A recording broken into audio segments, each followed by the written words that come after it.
I'm still. Look at this. Stop moving! Get out of the car! Hey, Out of the car! Let's go!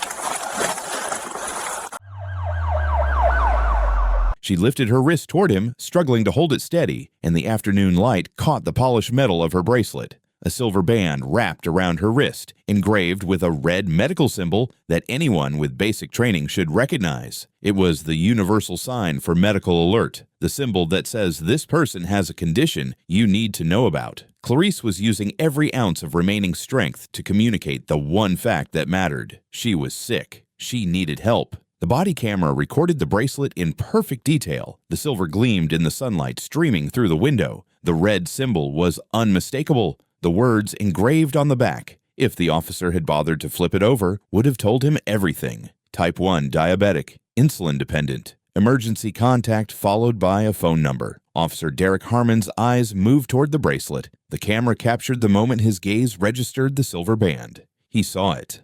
There is no question about that. The footage proves he looked directly at it for nearly a full second, but something in his brain refused to process what he was seeing. He had already decided what this encounter was. He had already written the narrative in his mind. Drunk driver, caught in the act. Another arrest to add to his record. The bracelet did not fit that narrative, so his brain did what human brains often do when confronted with information that contradicts a firmly held belief. It dismissed the contradictory evidence entirely. This is confirmation bias in its purest and most dangerous form. Once we decide what we are looking at, we filter out anything that suggests we might be wrong. Every piece of evidence that supports our conclusion gets amplified. Every piece of evidence that contradicts it gets minimized or ignored entirely. Officer Harmon had decided within the first 10 seconds of this encounter that he was dealing with an intoxicated driver. Every symptom Clarice displayed, the slurred speech, the confusion, the sweating, the glassy eyes, all of it confirmed his initial assumption. The medical bracelet was the one piece of evidence that should have made him pause. It should have made him question whether his assumption was correct. Instead, he looked at it and looked away, his brain categorizing it as irrelevant, as just another excuse from just another drunk trying to avoid consequences. The dismissal was almost casual. "Slurring your words is not helping you here," Harmon said, and his tone had shifted from suspicious to condescending. "I am not accepting that excuse. Get out of the vehicle." Clarice's hand dropped back to her lap. She had done everything she could. She had told him she was sick. She had shown him her bracelet. She had tried to communicate the critical information that could save her life.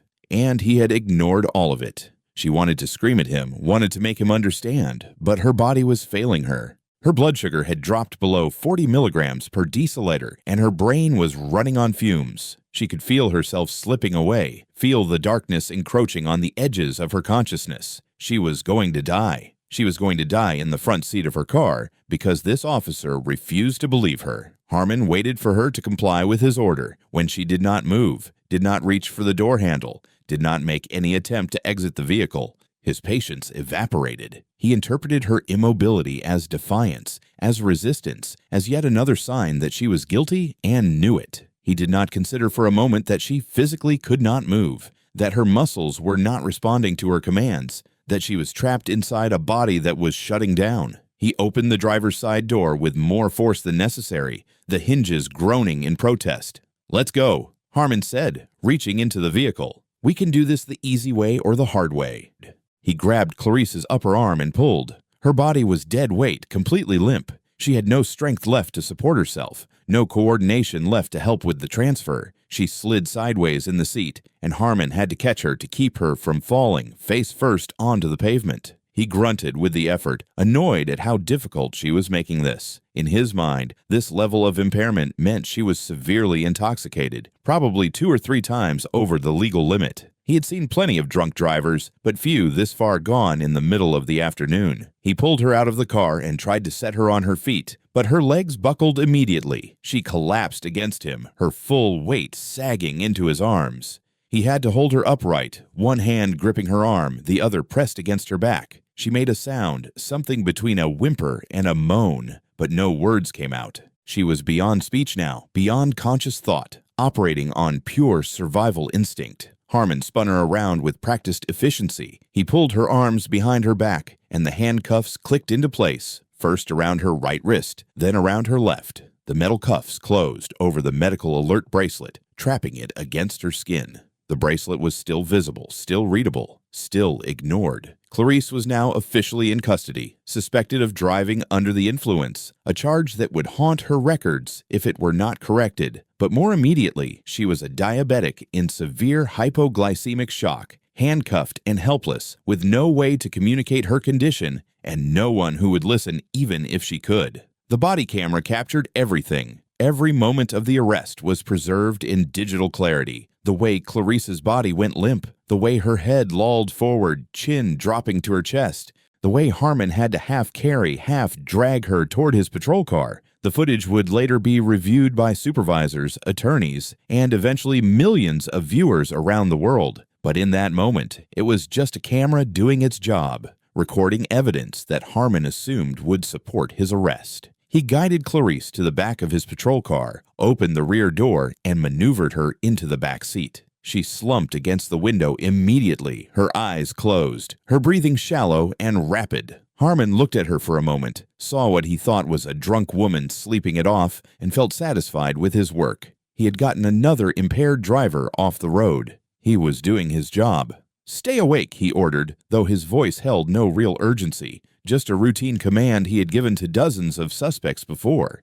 She did not respond. Her eyes did not open. Her position against the window did not change. She was unconscious now, her blood sugar continuing to drop, her brain starving for the glucose it needed to survive. Every minute that passed without treatment brought her closer to irreversible damage. Harmon closed the door and walked back to Clarice's vehicle. He turned off the ignition, removed the keys, and locked the doors. He would have the car towed later, standard procedure for DUI arrests. He returned to his patrol car, settled into the driver's seat, and keyed his radio. "Dispatch, show me en route to the central station with one in custody. Suspected DUI." "Copy that," the dispatcher responded. Time logged at 2:47 p.m. The drive from Maple Ridge Drive to the Fairview Police Department's central station took approximately 16 minutes under normal traffic conditions. That Tuesday afternoon, the roads were relatively clear, and Harmon made the trip in just under 15 minutes. During that drive, Clarice did not move.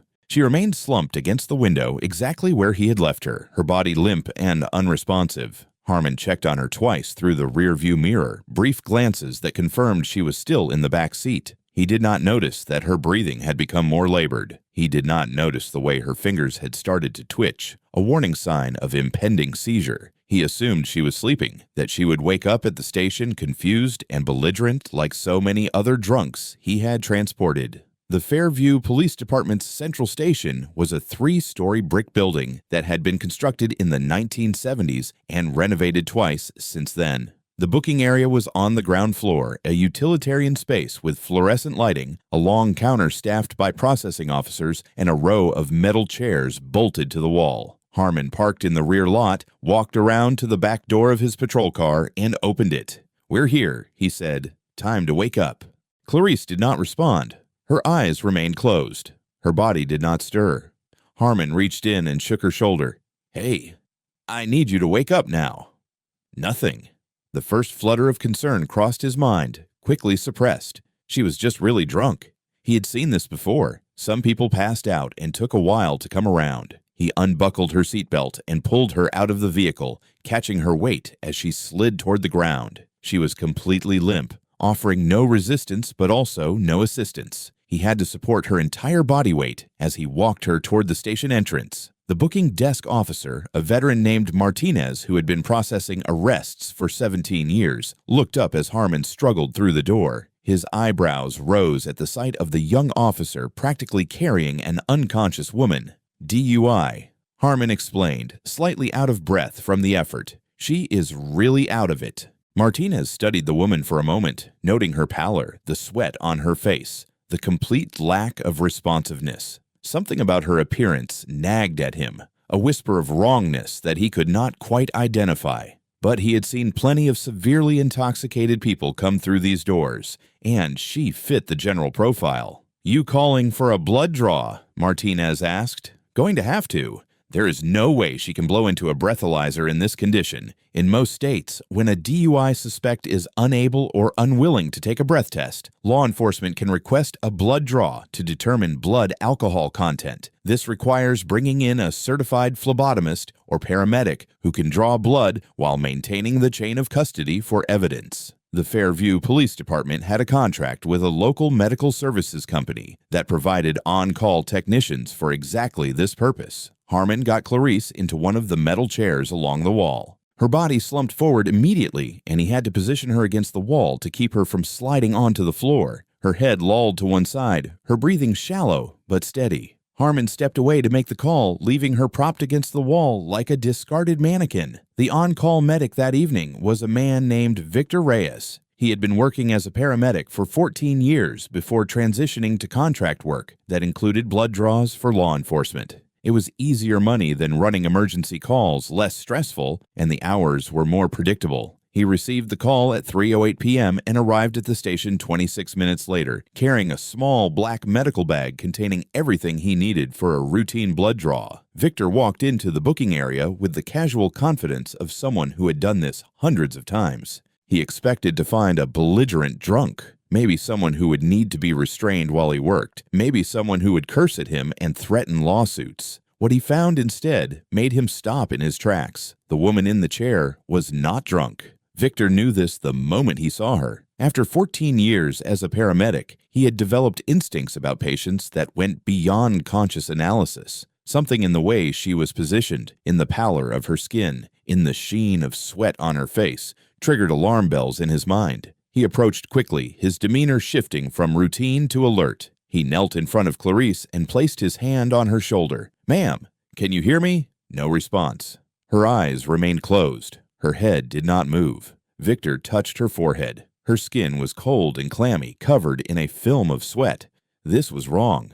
Alcohol dilates blood vessels, which typically makes intoxicated people feel warm and appear flushed. Cold and clammy skin suggested something else entirely. It suggested metabolic disturbance, shock, or severe hypoglycemia. He took her wrist to check her pulse, and that was when he saw the bracelet, a silver band with a red medical symbol, partially obscured by the handcuff but still visible. Victor felt his stomach tighten. "She is wearing a medical alert bracelet," he said sharply, looking up at Harmon, who was standing nearby. "Did you check this?" Harmon shifted his weight uncomfortably. She said something about being sick, but she was slurring so bad I could not understand her. Victor was already rotating the bracelet, reading the engraving on the back. Clarice Donovan, type 1 diabetic, insulin dependent. There was an emergency contact number below the text. Victor's expression hardened. "This is not alcohol," he said, his voice flat. "She is diabetic. She is in hypoglycemic shock."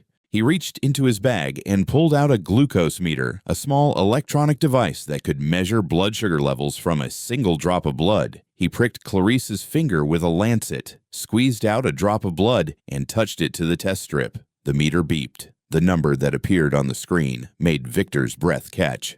26, he said aloud. Jesus Christ, her blood sugar is 26. If you are not familiar with blood glucose readings, let me put that number in context. Normal blood sugar levels range from 70 to 100 milligrams per deciliter. Below 70, a diabetic begins to experience symptoms of hypoglycemia. Below 50, cognitive function becomes severely impaired. Below 40, consciousness becomes difficult to maintain. Below 30, the brain is in crisis, starving for the glucose it needs to function. Seizures become likely. Coma becomes possible. Death becomes a real and immediate threat. Clarice's blood sugar was 26. She was dying.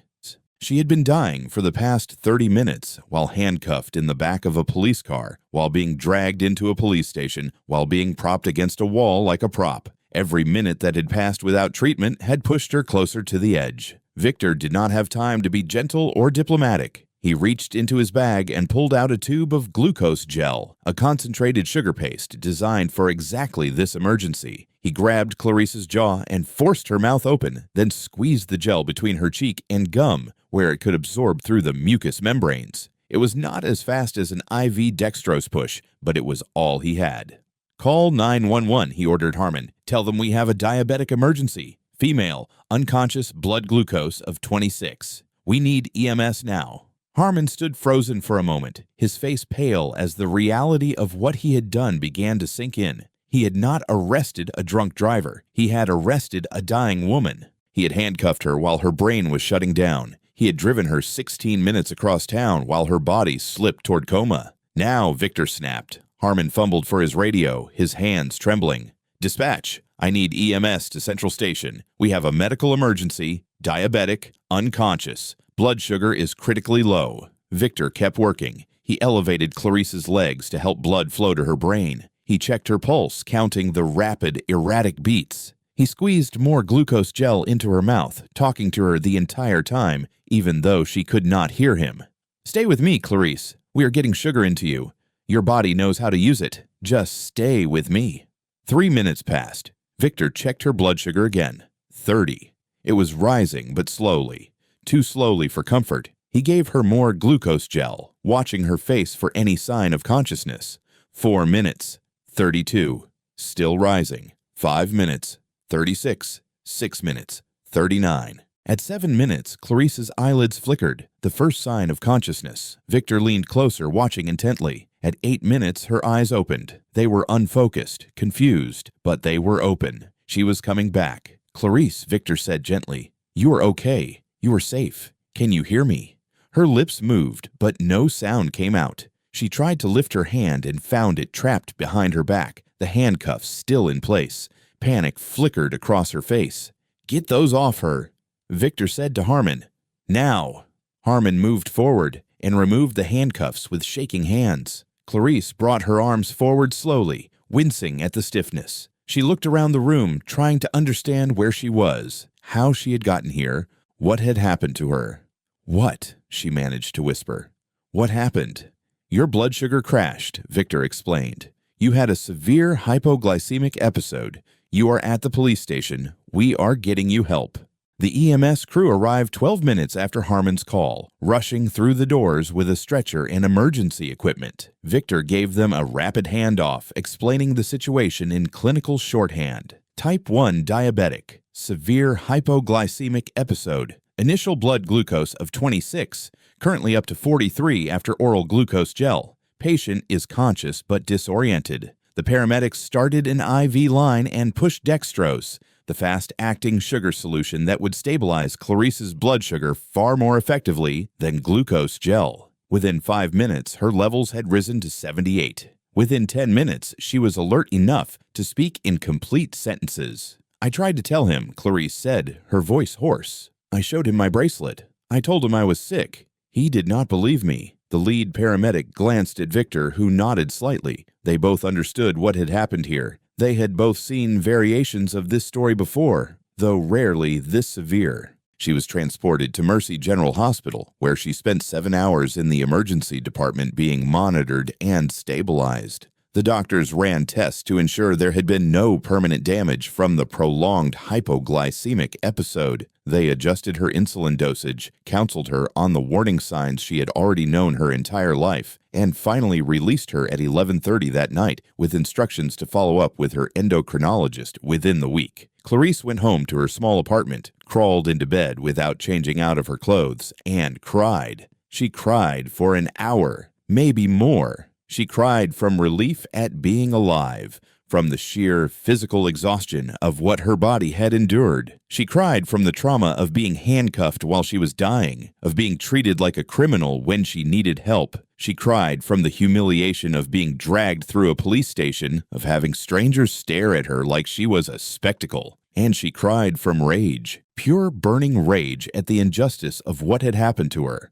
She had done everything right. She had recognized the symptoms. She had pulled over safely. She had tried to communicate her condition, and none of it had mattered because one officer had already decided what he was looking at. The body camera footage was reviewed the following morning by Sergeant Patricia Monroe, Derek Harmon's direct supervisor. Monroe had been with the Fairview Police Department for 22 years and had seen her share of mistakes, misjudgments, and poor decisions by officers under her command. What she saw on that footage was different. This was not a mistake born of confusion or high-pressure circumstances. This was negligence so profound that it defied comprehension. She watched the entire encounter twice. She saw Clarice struggling to speak, saw her lift her wrist to display the medical bracelet, saw Harmon's eyes register the bracelet, and then dismiss it. She saw him drag an obviously incapacitated woman out of her car, handcuff her while she could barely stand, and transport her to the station while she lay unconscious in his back seat. She saw him prop her against a wall like a piece of furniture and walk away to make a phone call. Monroe had made mistakes in her career. Every officer had. But this was not a mistake. This was a fundamental failure of the most basic duty of law enforcement, to protect the people they serve.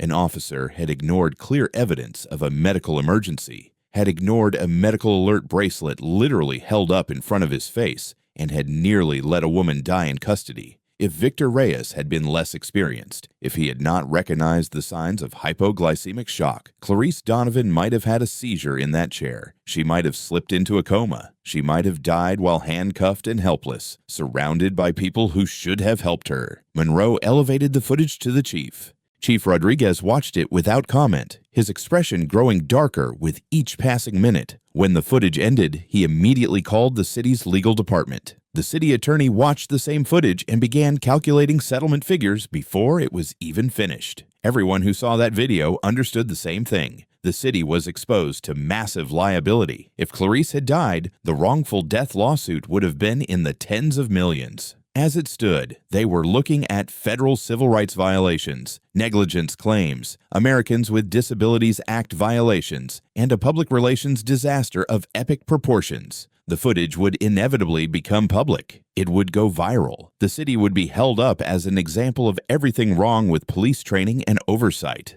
Officer Derek Harmon was placed on administrative leave pending investigation. The investigation took 4 weeks and consisted primarily of reviewing the body camera footage, interviewing Victor Reyes, and documenting the hospital records that showed Clarice's blood sugar had dropped to life-threatening levels during her time in custody. The conclusion was unambiguous. Officer Harmon had failed to recognize a medical emergency despite clear indicators. He had ignored a medical alert bracelet that was presented to him directly. He had endangered a citizen's life through deliberate indifference to her well-being. The disciplinary board recommended termination. Chief Rodriguez concurred. Derek Harmon was fired from the Fairview Police Department after 11 months on the force. His peace officer certification was suspended pending a hearing before the state's Law Enforcement Standards Commission.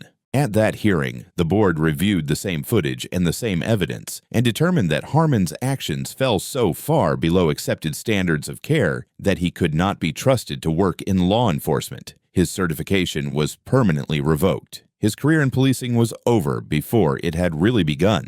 Clarice Donovan retained a civil rights attorney named Margaret Chen who specialized in police misconduct cases. Chen had handled dozens of similar lawsuits over her 20-year career, but the body camera footage in this case was among the most damning she had ever seen. There was no ambiguity, no question of conflicting testimony. The camera had captured everything in perfect clarity. An officer had been shown a medical bracelet, had looked at it, and had ignored it. He had arrested a woman in diabetic shock and nearly let her die. Chen filed a federal lawsuit against the city of Fairview and Officer Harmon personally. The complaint alleged false arrest, violation of the Americans with Disabilities Act, deliberate indifference to serious medical needs under Section 1983 of the Civil Rights Act, and intentional infliction of emotional distress. The city's attorneys reviewed the evidence and reached the same conclusion everyone else had reached. There was no winning this case at trial. No jury would watch that footage and side with the city. Settlement negotiations began within weeks of the lawsuit being filed. Chen demanded $850,000. The city countered with $450,000. After several rounds of negotiation, they settled at $625,000. It was a substantial sum, though Chen noted privately that it was far less than Clarice could have gotten at trial.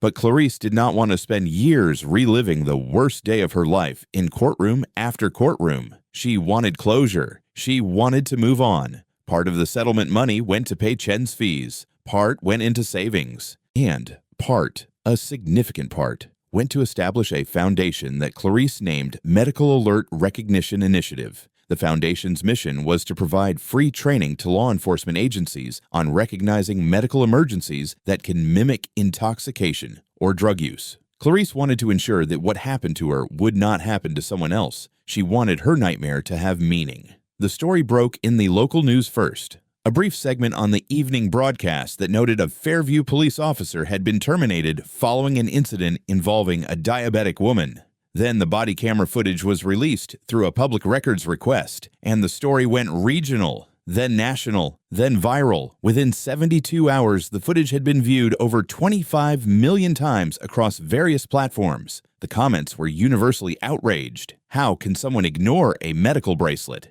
How do officers not know the difference between drunk and dying? How does someone this clueless pass through a police academy? The Fairview Police Department issued a formal statement expressing deep regret for the incident and announcing comprehensive new training requirements. All officers would now be required to complete a 3-hour module on recognizing medical emergencies. The module would cover diabetes, seizure disorders, stroke, head injuries, and other conditions that could be mistaken for intoxication. It would emphasize the importance of medical alert jewelry and the necessity of reading such identifiers when they were observed. Clarice's case would be used as the primary teaching example of what not to do. 8 months after the incident, Clarice sat in her living room watching a news segment about police reform. The segment featured her case prominently, showing clips from the body camera footage and interviewing Margaret Chen about the settlement. Clarice watched herself on screen, watched the moment she lifted her bracelet toward the window, watched the officer glance at it and look away. She had watched that footage dozens of times by now. It still made her feel sick. She had mostly recovered from the physical effects of that day. Her blood sugar was back under control. She was back at work at Jefferson Elementary, reading picture books to kindergartners who giggled at funny voices and asked endless questions about why dinosaurs were extinct. The physical scars had healed. The psychological ones were deeper. She had nightmares about being in the back of that patrol car, about feeling herself slip away while handcuffed, unable to call for help, unable to make anyone understand. She had panic attacks when she saw police cars on the road, her heart racing and her palms sweating, even though she knew logically that she was safe. She had started seeing a therapist, working through the trauma, trying to reclaim a sense of safety in a world that had shown her how quickly things could go wrong. She wore her medical bracelet every day, just as she always had. But now she wondered if it even mattered. An officer had seen it and ignored it. An officer had decided it was just an excuse. What would stop that from happening again? What protection did that bracelet actually offer if the people who were supposed to help her refused to look? The truth that Clarice learned that day, the truth that her case exposed to millions of viewers, is that what happened to her was not an anomaly. It was a symptom of systemic failures in law enforcement training. Police officers are taught to identify criminal behavior. They are trained to recognize signs of intoxication, to spot drug use, to identify threatening behavior that might precede violence. But they are not trained nearly enough to recognize medical emergencies that present similar symptoms. Diabetic shock looks like drunkenness. The slurred speech, the confusion, the inability to stand, the glassy eyes, all of it matches the profile of severe intoxication. Stroke can look like drug use. The facial drooping, the garbled speech, the loss of coordination all fit patterns that officers associate with narcotics. Autism can look like resistance, the avoidance of eye contact, the failure to follow verbal commands, the apparent disregard for authority all trigger suspicion in officers trained to see non-compliance as a threat. And once an officer decides what they are looking at, confirmation bias takes over. Every piece of evidence that supports their conclusion gets amplified. Every piece that contradicts it gets filtered out. Derek Harmon decided within seconds that he was dealing with a drunk driver. After that, everything Clarice did confirmed his assumption. Her slurred speech proved she was drunk. Her sweating proved she was drunk. Her inability to stand proved she was drunk. The medical bracelet did not fit the narrative, so his brain discarded it as irrelevant. This is how innocent people get hurt. Not because officers are malicious, though some certainly are, but because they are human beings with human cognitive biases, operating in a system that does not adequately prepare them to recognize when their assumptions might be wrong. A badge does not come with medical training. A uniform does not confer the ability to distinguish between intoxication and medical emergency, and the consequences of getting it wrong can be catastrophic. The lesson that needs to be embedded in every police academy, every field training program, every daily roll call briefing is simple. When in doubt, call for medical help. If someone is displaying symptoms that could be intoxication or could be a medical emergency, or on the side of caution, look for medical alert jewelry and actually read it. Ask if the person has any medical conditions. Call for an ambulance if there is any uncertainty at all. The cost of being overly cautious is minimal. The cost of being wrong is measured in lives. Clarice Donovan survived because a paramedic happened to know what diabetic shock looked like. If Victor Reyes had been less experienced, if the on-call medic that day had been someone fresh out of training who did not recognize the signs, Clarice might have sat in that chair for another hour while her blood sugar continued to plummet. She might have seized. She might have slipped into a coma from which she never emerged. She might have died in police custody, and Derek Harmon would have called it a tragic accident. He would have insisted she must have been on drugs. He would have claimed there was no way he could have known. And without the body camera footage to prove otherwise, his version of events might have been accepted as truth. But Victor was there, and the body camera was recording, and now the whole world knows what happened. That is the only reason there were consequences. That is the only reason Harmon was fired instead of quietly transferred to a desk job. That is the only reason Clarice received a settlement instead of just a death certificate. The camera captured everything, preserved the evidence of negligence in perfect digital clarity, and made it impossible for the department to sweep this incident under the rug. Without that camera, it would have been Clarice's word against Harmon's. A woman claiming she told him about her diabetes. An officer claiming she was too intoxicated to make sense. We all know how those conflicts usually resolve. The officer's account is treated as authoritative. The civilian's account is treated as self-serving. The truth disappears into the gap between two incompatible stories. If you take one thing from Clarice Donovan's story, let it be this. Medical alert jewelry exists for a reason. Those bracelets and necklaces and medallions are not fashion accessories. They are not decorative trinkets. They are emergency communication devices for people whose bodies can fail them without warning. They are silent pleas for help, worn against the skin every day, waiting for the moment when their wearer cannot speak for themselves. If you see medical alert jewelry on someone, read it. Take the time to actually look at what it says. If you are a first responder, if you are a police officer or a firefighter or a paramedic or just a bystander who happens to be present during an emergency, check for that jewelry. It might tell you that the person having a seizure is epileptic.